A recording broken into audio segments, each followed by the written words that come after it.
And want to start by welcoming everybody to today's local government education program. This is the first in this year's new education series, so we're delighted to have you here for it. It's entitled Administrative Updates and Considerations, and it's brought to you by the University of Illinois Extension and by Rural Partners, the voice of rural Illinois. My name is Mike Delaney. I am an Extension Community and Economic Development Educator. I'm based up here in Ogle County in northwestern Illinois. And we're going to begin with some quick housekeeping items that with which most of you are familiar. First off, we have closed captioning functions, excuse me, down in the lower right-hand part of the screen. If you'd like to turn those on for yourself, feel free. As noted, we're recording this. We will make the recordings and related materials available to all registrants shortly after the program is finished. If you arrived here without registering, that's perfectly fine, but do, if you're interested, drop your email into the chat box and we'll be able to get you those materials and follow-up information after the program. As always, you're welcome anytime to share your questions in Zoom in the chat box. We will address those in a Q&A session following the comments by Mr. Torres and Dr. Ramos. So I'm going to start by introducing Laura Hep-Kessel, who serves as a member of the board of Rural Partners. Laura? Thanks, Mike. Thank you all for being here. I would like to first thank Extension for partnering with Rural Partners. If you're not familiar with Rural Partners, we are the state's Rural Development Council. We have a volunteer working board. We try to connect people with resources. So we're always looking for more members and more people to get involved. So if you'd like more information, I will put a link to our website in the chat, and feel free to check us out and reach out if you have questions. As Mike said, I'm Laura Hep-Kessel. My day job is Executive Director of Telehealth Services at the SIU School of Medicine. I'm also past president and current board member of Rural Partners, and we just finished a Rural Partners board meeting downstairs, so I hurried up here to the webinar. But we're so thankful for our education partners who are joining us today. This is the first in a three-part series of talking about rural education from a statewide perspective, from a national perspective. We've got some great speakers coming up over the next 3 weeks, and we're starting with that today with Martin Torres and Dr. Teresa Ramos. So we're so thankful for them for joining us. Again, thankful for Extension for partnering with us, and I'm going to go ahead and turn it over so we can get started. Thanks so much. Hi, good afternoon, everybody. It's great to be in your company. We have a tight enough group here that hopefully we have some good dialogue after Teresa and I provide some comments. I know we have at least a couple of superintendents here, as we've called out Superintendent Schmig, also my buddy Superintendent Todd Dugan. Good to see you. I guess I want to start by thanking and acknowledging the educators and school leaders who are part of this meeting. Teresa and I do systems level work at the state level. We're not on the ground where teaching and learning happen. I have a 13-year-old daughter and an 11-year-old son who attend the local public schools in our community in Oak Park, which is adjacent to the city in Cook County. And every time I go into a school building, I'm kind of overtaken by the enthusiasm and passion that the educators have in those buildings. I remember curriculum night this fall. I took my daughter's schedule, my wife took my son's schedule, and then we met up afterwards. And my first comment was like, man, 8th grade rocks. Like, this is amazing. These teachers are so good and they're so excited about the curriculum and the content and what they're going to be learning, and what a great environment for our kids to be in. So I have a deep appreciation for all the work that happens within a school building and by the leaders who are in charge of making sure that we get the most out of our students in the time that we have during the school day. I'll start big picture, kind of our role in the governor's office. I serve as the Deputy Governor for Education. I oversee the portfolio from birth through post-secondary, venturing into workforce development with our budget and economy team. Until just a couple of days ago, Teresa served as first assistant deputy governor with me for the past 3 years. She's now transitioned into the role as the inaugural secretary for the newly created Department of Early Childhood. So really excited about her leadership role there. When the governor talks about education, the governor, I think, likes to be vision and goal oriented. And we talk about making Illinois the best state in the nation to raise a family, right? And I think the governor understands this from the importance of providing opportunity to residents to the importance of providing opportunities for upward economic mobility for the residents of Illinois, and from the angle of what it means to create an economy that is attractive to employers and to businesses who either look to relocate in Illinois or to expand their footprint in Illinois. So he understands the importance of what we do in our education system from, I think, a variety of vantage points, and what he has demonstrated the last 6 years, I think, is a testament to the priority that education has played during his tenure as governor. I have been with Governor Pritzker in various positions now for 7.5 years. I was his deputy policy director when he ran for office the first time, and I've been with him since he was sworn in January of 2019. I've been in this role for just over 3 years now. I will try and provide like a brief overview of what we're doing throughout the continuum and kind of what our biggest priorities are. I think the governor will say every year the most important thing that the state does is pass the state budget. It is fundamentally the most impactful thing that we do, is we pass a budget that directs our resources to help our residents and meet our financial obligations. The governor came in, there were literally tens of billions of dollars in unpaid payments that were manufactured by his predecessor through the budget impasse.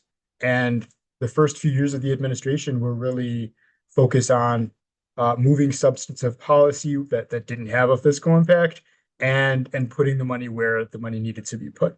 And so you saw that unpaid backlog diminish. And then you saw the state start to do the proactive things that are the nuts and bolts of what strong government are supposed to do. You pay off your pensions as you're expected, and we've overpaid into our pension systems. We've made sure that we take surplus revenue and put that into the rainy day fund in Illinois. I think our rainy day fund now exceeds $2 billion, which comparatively speaking is a lot for other states. But when the governor came in, there were about 17 seconds worth of a rainy day fund for operational expenses. And so you have to start somewhere. But that good fiscal stewardship has led to 9 credit upgrades, right? And those credit upgrades are meaningful because they save Illinois residents hundreds of millions of dollars in spending that we're not going to have to do on interest payments when the state puts out revenue to the bondholders. So that's all well and good. That strong fiscal stewardship has allowed the state to take advantage of opportunities when revenue is there to make investments that are important to our families. In education, we've put in more than $2.5 billion into public education through the State Board of Illinois budget. About 1.8 billion of that has gone directly into EBF, right? So you've seen consistent investments into our public schools. I will tell you, as we think about budgeting, and I'll say more to this as we get to what's ahead, funding for our public schools through EBF is always the number one priority in the ISBE budget, and we look at mandated categoricals, and we look at early childhood, and we look at everything else. But those are certainly areas where they're always going to be a priority for us, and we do the best we can in each of those areas. As many of you know, when EBF was first established in the first year when it's operation, about 1 in 5 schools was under 60% of adequacy. I mean, just a tremendous number of districts severely underfunded. Last year, for the first time, there was not a single district that was below 60% adequacy. This year, for the first time, less than 50 districts are below 70% of adequacy. So it's working. consistently putting funding into the formula is moving districts closer and closer to adequacy in funding. We have a long way to go in this regard, but we've made steady, meaningful, important progress. And I think what our superintendents, I think, would attest to is that stable, predictable funding for the state is a real value to local decision makers as you think about your short to long-term planning and what you can expect from the state and how that helps you at the local level with the really difficult decision making that we understand you have to do. From a rural school district standpoint, I will say one of the most meaningful programs that the administration has done the past couple of years has been to establish the teacher vacancy pilot program. We know that teacher vacancies are an issue everywhere. It's not just an Illinois problem, it's a national problem. But we also know that when we look at the data, there are hundreds of school districts that don't have any vacancies, that frankly never have vacancies because they're able to offer more competitive wages, maybe their geography is more favorable to recruiting candidates, any number of things. And then we have districts that have chronic and acute vacancy issues. And there's real impact to children in the classroom when you don't have the teachers who are optimal for what you're going to provide in a given grade span or a given subject area, right? So we looked at the data, and there were about 170 school districts, which is about 20% of our districts, that actually have about 80% of the educator vacancies throughout the state. So 20% of districts have the overwhelming majority of vacancies. And we started this $45 million grant program, and it's a formula driven grant program. 60% of the resources in that program go to rural schools, right? So we know that it's an issue there. The dollars are flexible, so similar to EBF, the districts can take those resources and they can do any number of things as long as it's specifically tied to a plan to address the teacher vacancies that they have. So they could do incentives, they can do grow your own programs. There's any number of things that we've seen done that can help them address this issue. There was an evaluation that came out late last year. And I think what it's shown is that this program's led to about 5,400 new hires and the retention of over 11,000 educators so far. And so we think it's making a difference. I think when we talk to school personnel who are benefiting from this program, they talk about it making a difference in what's there. It's a 3-year pilot. We have, we're in the 2nd year now, and we'll look for funding for the 3rd year. And then we'll look to see what our outcomes are and assess what the General Assembly will do. But I think we feel very good about the state's investment in this program, and in particular, rural schools who have to deal with this acute teacher shortage problem. And we're hoping that it's making a difference there. Looking ahead for what we're going to experience this year, it's been widely reported that the state has a $3.1 billion deficit that it's looking at for the next fiscal year. It's going to be an extremely difficult fiscal year. I don't anticipate new programs, and I anticipate having to go through and prioritize where resources go. The governor was asked about this, I think, just yesterday. And the one thing he said was that we're going to try and prioritize education. And so I expect that to be the case. I expect for the state to do its best to continue the investment in EBF. And then we'll have to see what else is available to go, whether it's looking at mandated categoricals or elsewhere.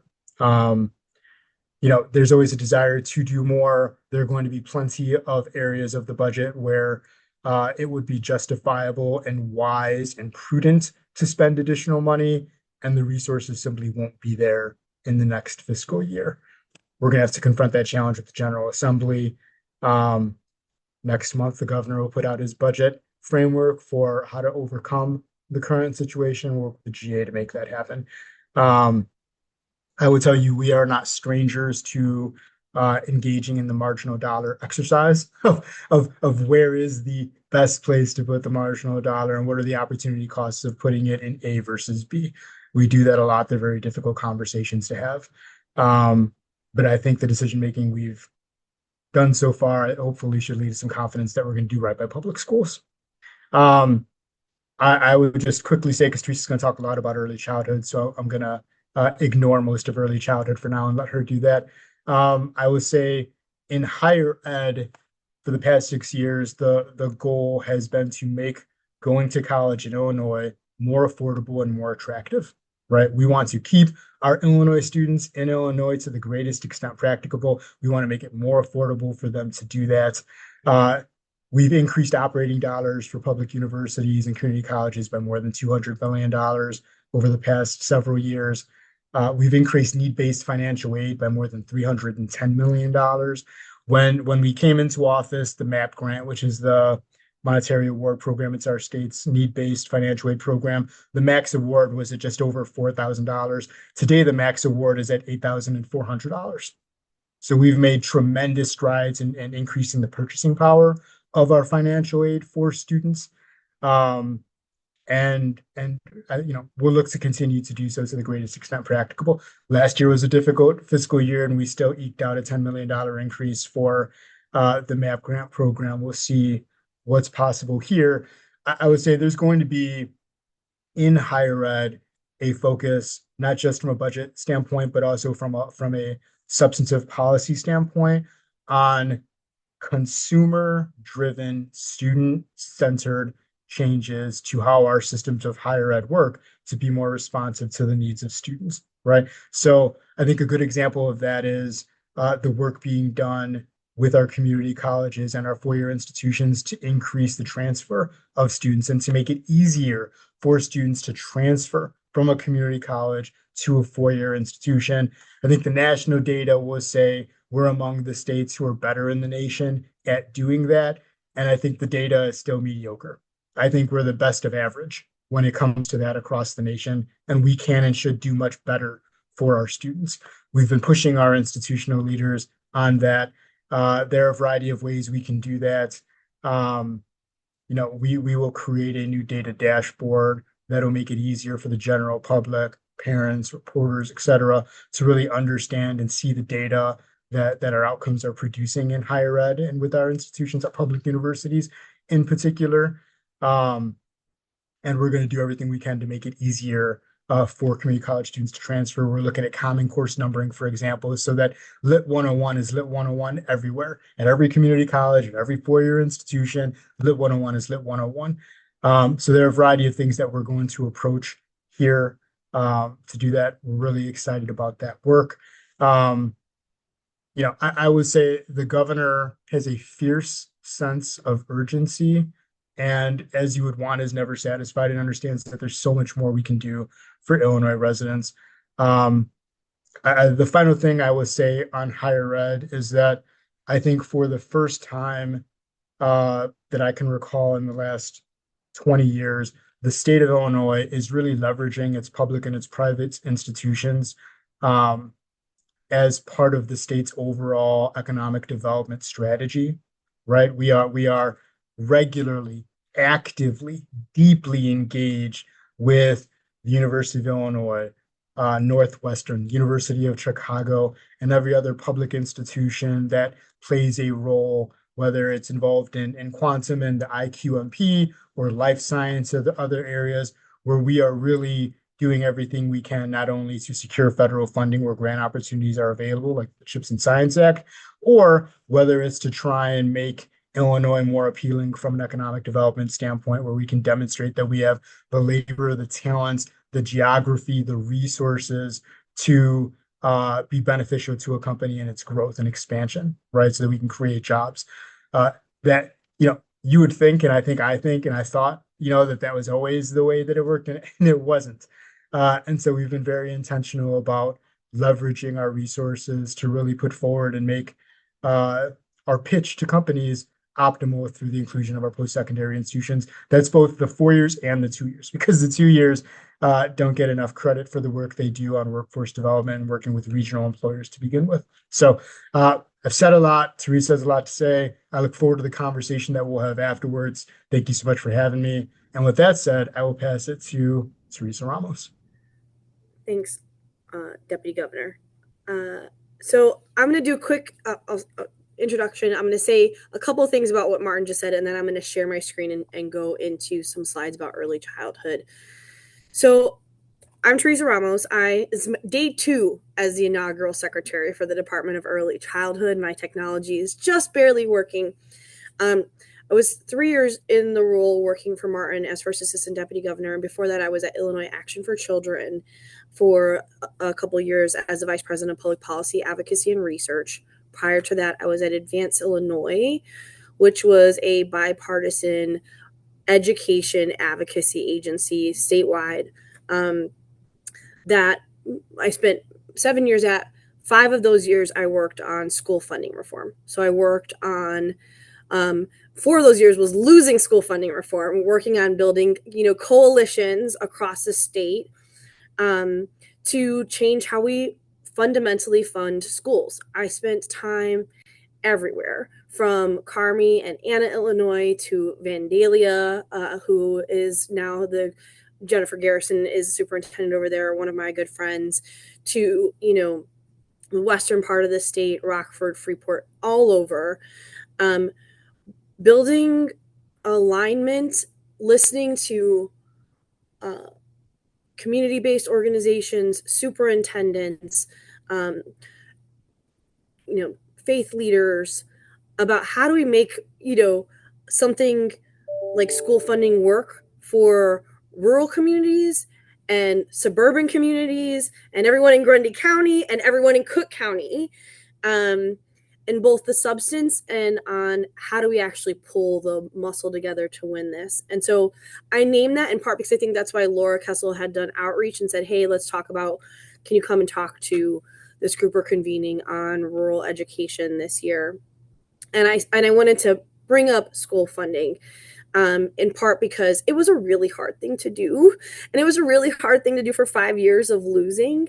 And I say that because day 2 on doing something else that I think is really hard and fundamentally important and can shift how the state serves children and families in Illinois, which is really saying we've created a new agency and we are going to pull early childhood programs from the State Board of Education, the Department of Children and Family Services, which does daycare or childcare licensing, and the programs and services from the Department of Human Services. And we have a year and a half building on kind of the work already to really ask, how are state services working now for children, which is different than, and ask that in a really granular way.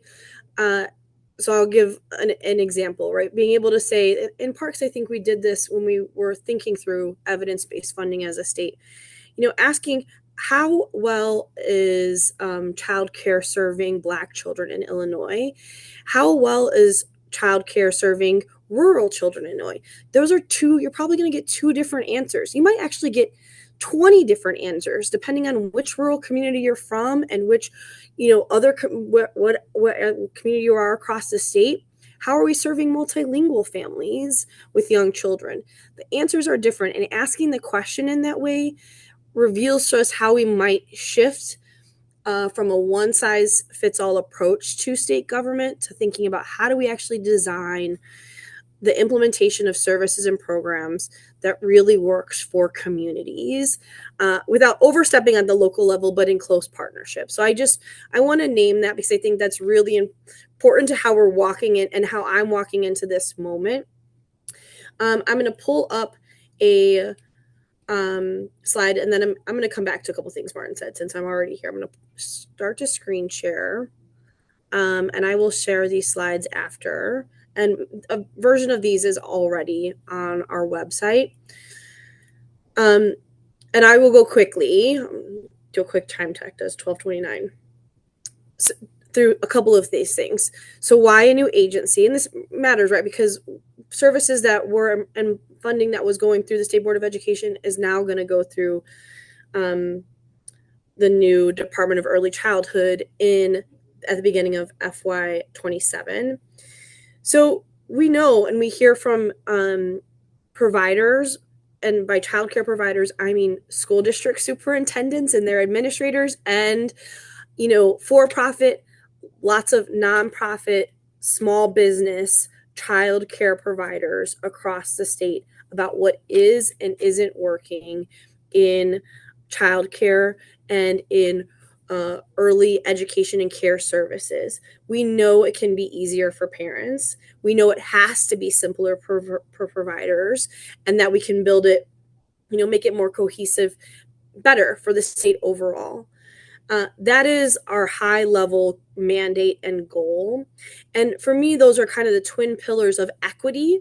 Like, it's an equity question to say, like, how are we serving rural parents with young children 0 to 3, as much as it is an equity question to say, how well are we serving Latina parents of young children 0 to 3? And the answer usually gets us to efficiencies, that there's not a one-size-fits-all approach to everybody, but it's more efficient if we have a targeted approach that looks different across the state because our communities are different. That's what we're seeking to achieve. Right now, and you all will tell me if you need me to make the slides bigger, although this slide is kind of, I think, a nightmare intentionally, which is the spaghetti slide. We've termed this. This is where this is the layers of, programs, bureaucracy, funding that comes to early childhood services through the Department of Human Services, the U.S. Department of Education, the U.S. Department of Health and Human Services, to ISBE, directly to local providers from the feds, sometimes through DHS, and licensing through DCFS. And this doesn't even capture the fact that there are services for families with young children that we know get operated in other parts of the state. We know that in order to do something like bill for early intervention services, DHS has to partner with the Department of Health and Family Services to implement. So there's lots of other partnerships that this is almost a simplification, as convoluted as this spaghetti slide is. And the programs that are coming over are, Child Care Assistance Program, Head Start Collaboration Office, Early Intervention, Home Visiting, and then the programs under the Early Childhood Block Grant at ISBE. So Preschool for All Expansion, Prevention Initiative, and Licensing. Although I'm sure we're going to learn over the next year and a half if there was any sub-program that was missed or that needs to move over. And we, led by Ann Whalen, our transition director, and Martin, and thanks to all of our allies in the General Assembly, passed a bipartisan bill in both chambers to launch this new agency just in July. We have been in the planning to launch phase for a while and launched in July, and now it still feels like we're very much in a planning phase. This next year and a half really is about startup. So I am we have 3 official and full-time employees at this new agency. We need to get to eventually a year and a half from now about 400 or over. So we need to start up the agency and also spend the time thinking through and asking that question: how is this program working for rural communities? And does rural in South Central Illinois the same as rural in Vienna? Is it the same as rural in, Monmouth, Roseville on the western part?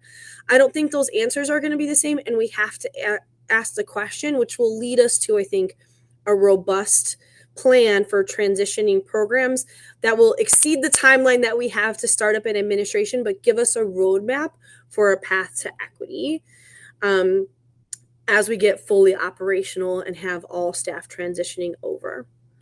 As part of that, and because I think listening is so important, asking the right questions and listening is so important, we have early childhood already has lots of advisory councils in the state. We frequently see advocates, of which I am and will always be a proud advocate from the advocate community, asking for more advisories for feedback. We have a lot of early childhood advisory councils, and we've stood up even more listening sessions because it's so important to get right in many modalities. So if you're someone who's like, I don't really want to go to anything in person, and I don't know that I want to talk to you over the phone, but I will fill out this survey, we have all of the ways that people want to show up and give input, because we know, I know as a mom of a 4.5-year-old who hopefully one day will not call me in the middle of the night to come sleep with her, that, we sometimes need different ways to engage. And we have some principles to start with, even though we know this is hard to implement and achieve. So we have a work group hierarchy and workflow, and we want to lead with equity, as I've said, in part because that is the twin of efficiency. And we don't want to let the tail wag the dog, so to speak. So we don't want to get lost in the weeds of funding design and saying, here's how all these funding streams that were on that spaghetti slide can work together, without starting with the question, how are services working for families, and having that be very focused to how is the services working in Southern Illinois? How is this working on the west side of Chicago versus the east side of Chicago? There's a lot of work, as you hear, a lot of ambition I have for how well we can listen, and a lot of work then after that to figure out how to exactly design the internal mechanics of state government and work with our partners in the General Assembly to get how that funding alignment needs to come together in statute and rule to be able to deliver for providers who are serving rural families, who are serving urban or micro-urban families or suburban families. And we've prioritized what we've heard consistently from the field, which is we need to put special attention and actually center families with young children with special needs.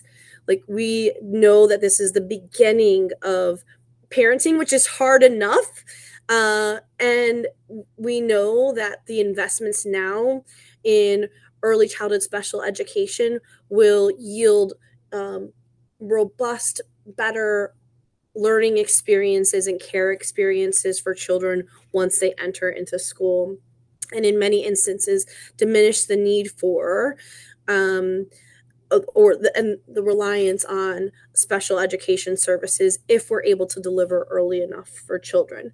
We've also heard from across the state, figuring out how to support multilingual learners and their families is essential. And it looks different whether you're in Quad Cities or Chicago or in Brownstown. We know we've got to do more work here in talking to families, and we're prioritizing asking those questions, listening to families, and then having these support work groups on data, on funding, on intermediary and alignment coming in, serving those family serving work groups. I'm going to say one other thing about this life cycle, and then this is it. I will pull down these screens and then we can have a conversation. And I'll share some more things that I think Martin didn't take enough credit for in the higher ed side too of things. This is going to seem, I think, basic, but I just want to hit how fundamentally different it is to start with asking the question to families in very different parts of the state about what they want, not just what they need, but what do they want in the care for their children. And then designing around that versus like, how can we align the mechanics more efficiently? Because we will get to that. So we start with identifying what families want and need.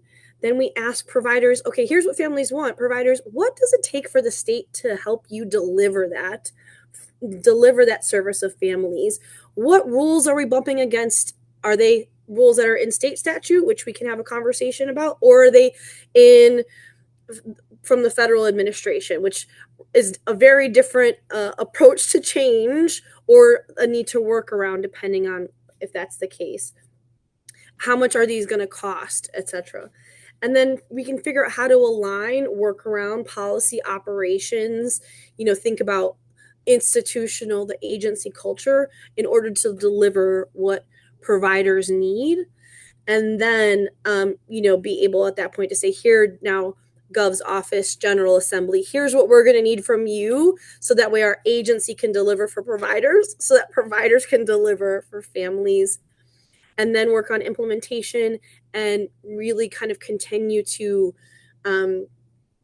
evaluate whether or not we're having success. And this is one of those things that, we're going to, as we ask these really ambitious questions and attempt to design a system that works across the state and not a one-size-fits-all approach, we know that the transition plan that we end up with in our strategic plan is not going to be a 2-year plan. It is going to be a multi-year, plan where we're going to spend lots of time implementing and iterating. And we are just at kind of the beginning stages of that now, with some of the work underway. And much more of the work to do. So I say that, and I'll pause after I say I'm hoping to continue to partner with this group. We know we have birth to 5 councils across the state.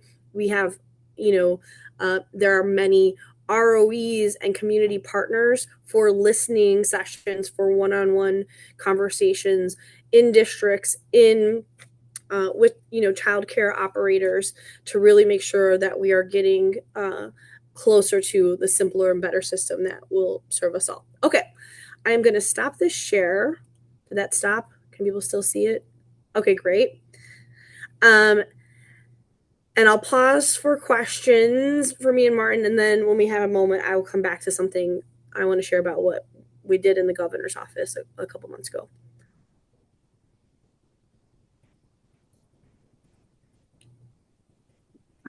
We're not used to quiet audiences, so feel free to inundate us. Exactly, please. We don't have any questions in the chat, so please, the audience, feel free to unmute and pose questions, comments, suggestions. I'll start. I'll start with the one for Martin. I know you talked about the teacher vacancy grant. I'm at Elmwood District 322. This is the first semester in 3 years that my school has been fully staffed, certified teachers. So that's great. It's amazing.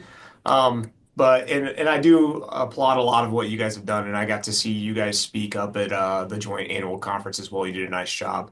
But I would any suggestion would be us rural schools. Elmwood does not fall within that grant. We did not receive any kind of money for that. However, many different sessions, and I'm a first-year superintendent, so I've been hitting the professional development circuit, and I've listened to Galesburg present on what they can do with that grant money for the vacancy grant, how great that's been, and that's great if you have it. I've heard from my neighboring district, Farmington, who gets it. I've also heard from up by Chicago. I've been in class with I think it's Harvey. Thornton Township. So they get the grant, and they talked about what they can do in negotiations in the contract to be able to provide bonuses for attendance for teachers and all this great stuff. So I would just say I've seen it be very valuable. However, I would just, and I understand that money is tight and you would do everything you could, but my only suggestion would be to look to expand that to other rural schools. We are facing more than ever that deficit, and you guys know it. The federal funding is being cut down. Our local revenue is okay, but I can tell you from my district, it does not at all satisfy me. I'm a tier 1 district still. And EBF has been great, and I would never complain about it because it's much better than it was. And so kudos, and please prioritize that even in these times when we're all making cuts. But that would be my only suggestion, that for small rural schools, it's not just the ones who may have all those vacancies. We're all facing issues. Enrollment is something that's hurting us a lot. I can tell you just my district's lost 15% of our population in the last decade. So that's huge when it comes to a small school, because that means fewer teachers, fewer interventions I can provide, fewer hours in the day because I have fewer staff members. However, I'm trying to replace that with curriculum, because technology is helpful for rural school, and that's been amazing. And I try to look for grants for that as well. But I can just tell you the cost of curriculum is not cheap. So it's great, and there's great opportunities, but I've already been trying to make pretty difficult decisions myself on what I feel like should be kept versus what needs to go for next year. So just that was my only suggestion. That I feel like that is a great grant. You spoke about it today, and that's awesome for those schools. But for those of us who still, I can't guarantee I'll still be fully staffed next year. I doubt it, considering it's the first time in 3 years I was now. I don't think I have anybody leaving, but you just never know. And no one ever does it for bad intentions, but just the world we're in with a shortage, and that's just something I would just give you feedback on. Yeah, Superintendent, first of all, I appreciate your comments and your suggestions here.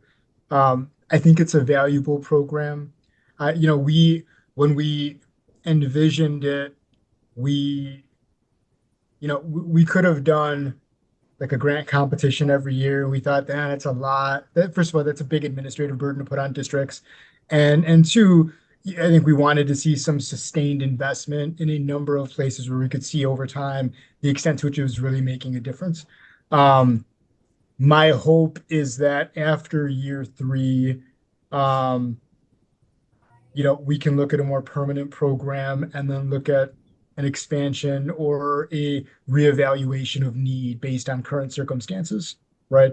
I think what would be helpful between now and then is for you and your peers to share with your district officials like the value of that program and what it could mean for those who have it, the value proposition of what it's meant to them, but for those who don't, the value proposition of what it could have if you had access to those resources, right? Because I think there's going to be pressure on the General Assembly to spend that money in any number of other places, including just putting that money into EBF and raising the floor of what EBF could provide.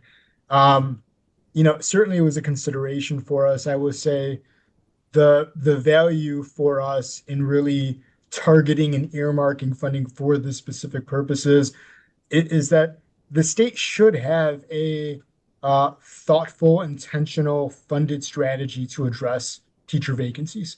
It just should. It should be a thing the state is always focused on.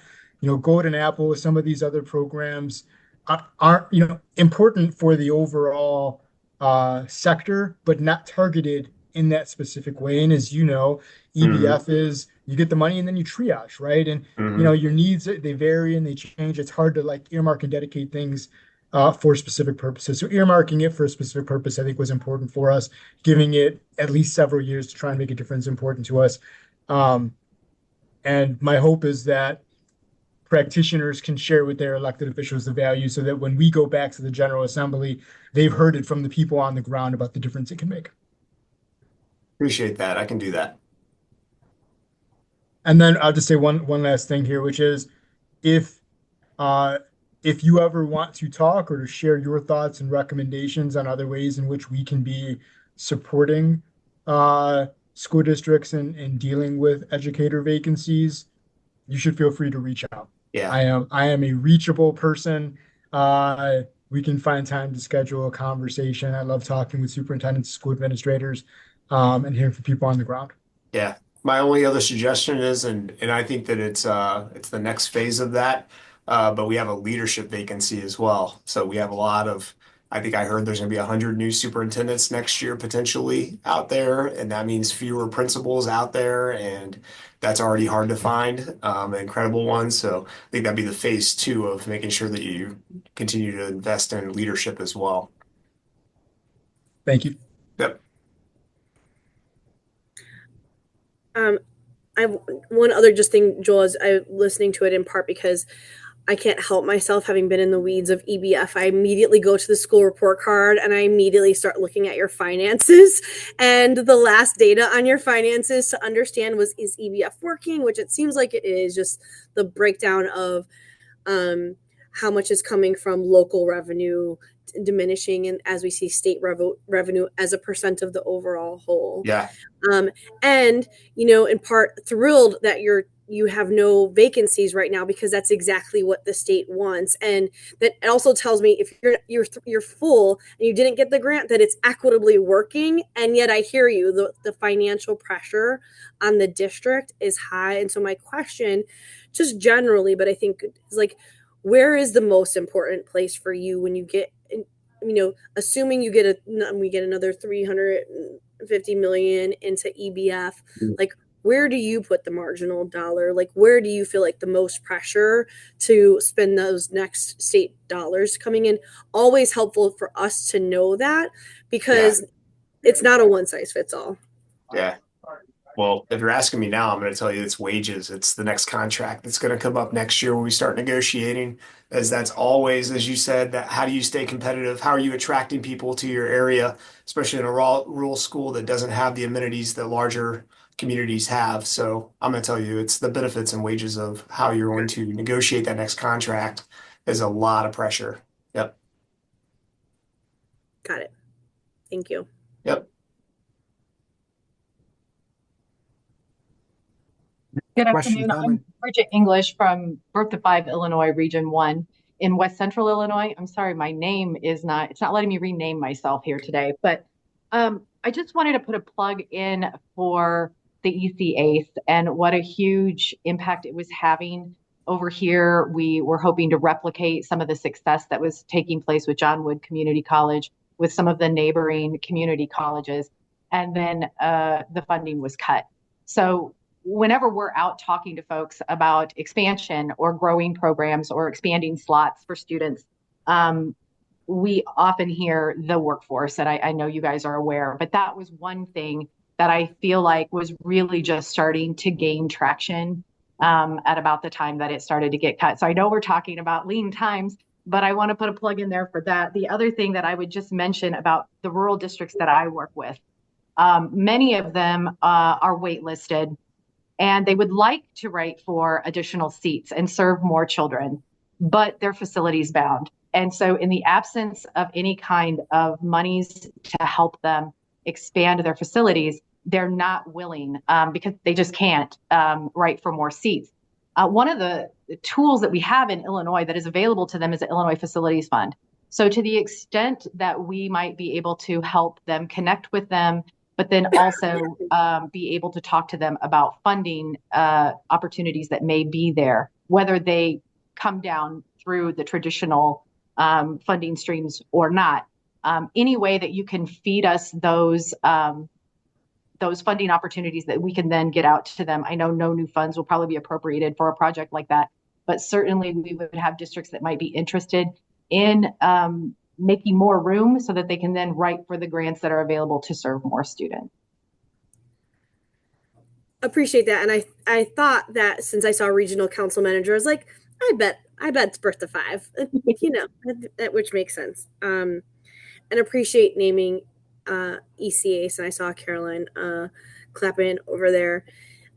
It is hard. It's one of those things where, you know, since the beginning, it was designed with federal funding that was going to go, we all knew was going to go away, and thrilled that we had it for so long, right, in such a critical moment.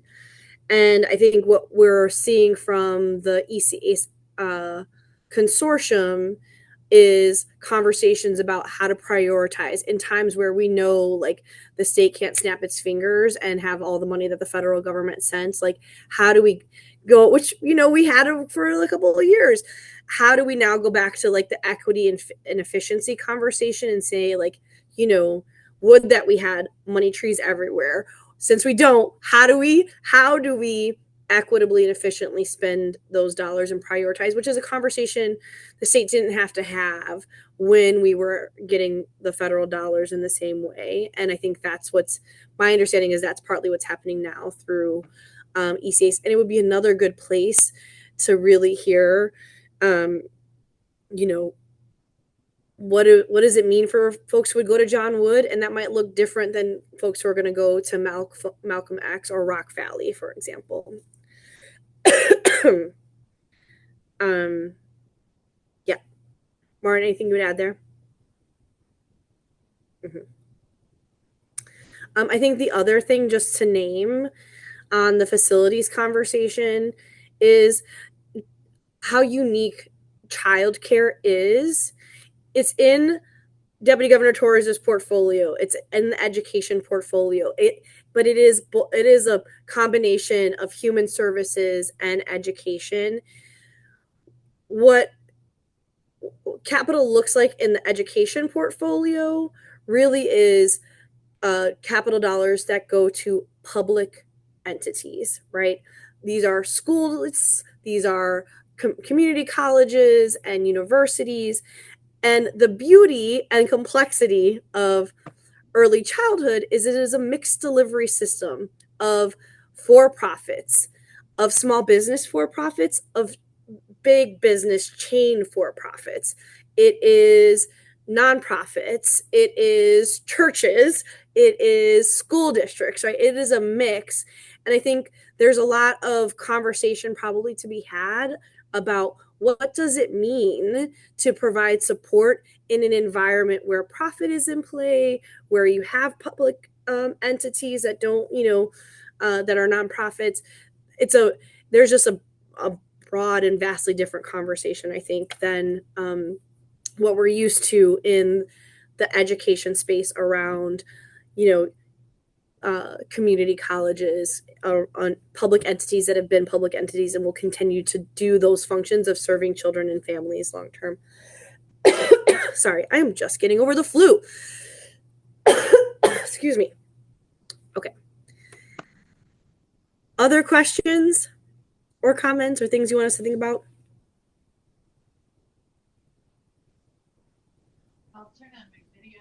Oops, and also get this so you can hear me. Sorry about that. I'm a specialist, extension specialist in community and economic development.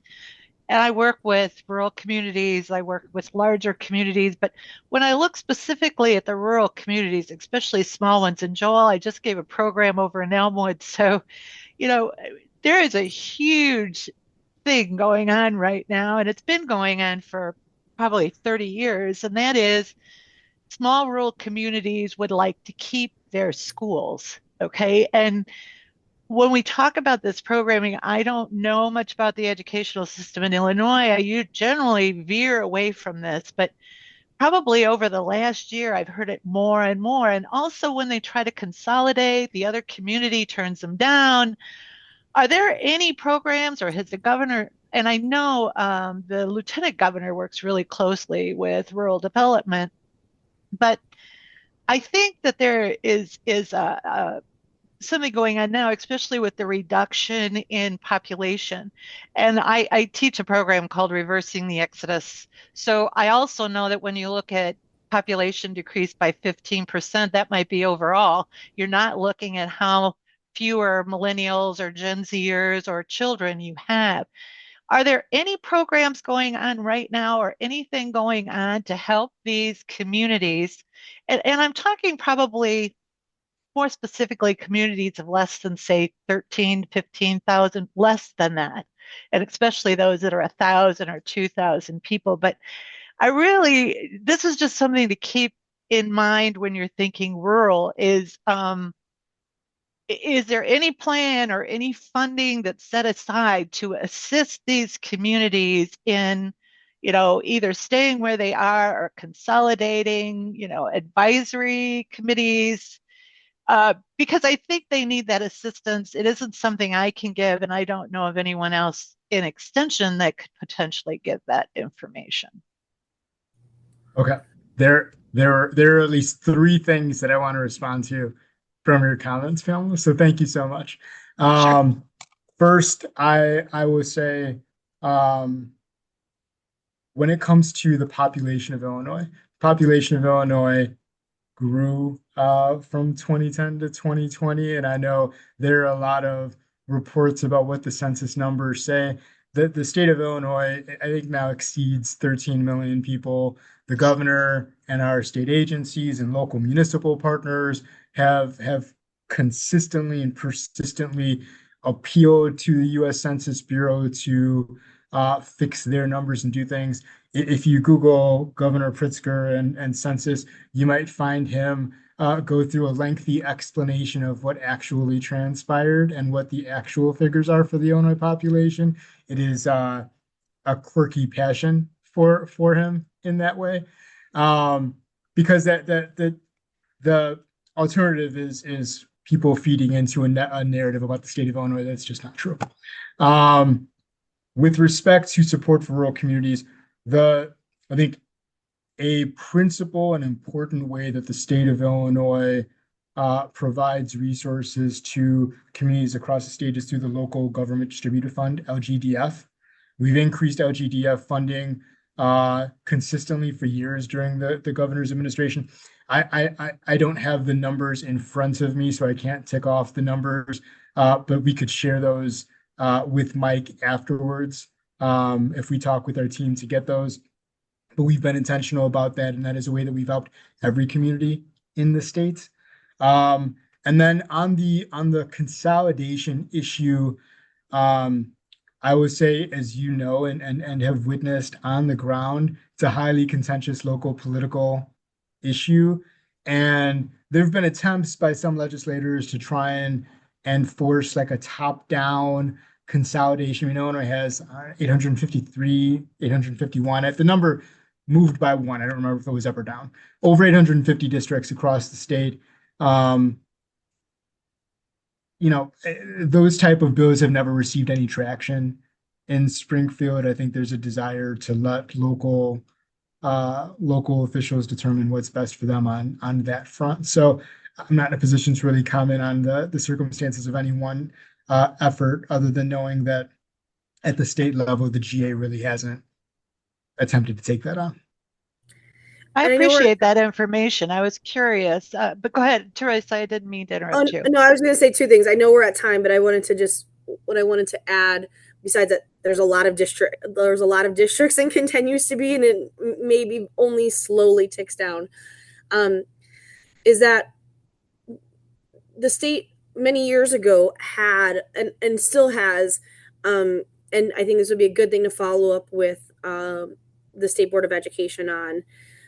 Some things that has to do when districts decide to consolidate. But a big barrier to district consolidation, besides I think agreeing to which mascot gets to stay, is that's actually the biggest issue. Yes, that's right. You're right. No, it's the second one. The second one though is districts if they're in poor financial status, and that means like if you had a tier 1 district potentially trying to merge with a tier 3 or tier 4 before we had tiers, no way. I think people assume sometimes that it's when a district is in distress that then it's easier to like consolidate.